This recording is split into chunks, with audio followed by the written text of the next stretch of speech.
I think your night cards is the smallest. Like very loved.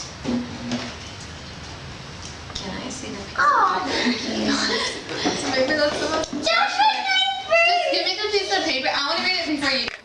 That's the birthday thing. No, that's not fair. Let Joshua read it.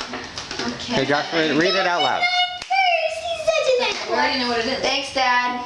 Give it to Oh, Josh. I see what it says.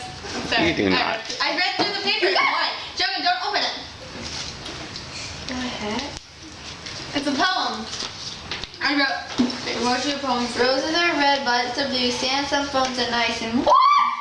What? Wait, so nice, and one is coming. Congratulations, Josh, on your seriously, Galaxy S5. What, that's It's a galaxy. I told you that it was the same thing. who wrote this? This is awesome. I'm so original.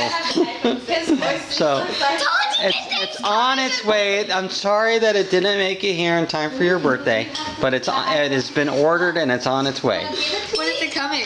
You don't? What did you do? Within the next week. You're not spoiled. Josh seems so happy. Wait. We forgot to sing. In the microwave. Alright, now we can sing. Happy birthday to you. Cha cha cha. Happy birthday to you. Cha cha cha. Happy birthday, dear Joshua. Happy birthday to you. Yay! Who had the idea of the poem? That was awesome. What is the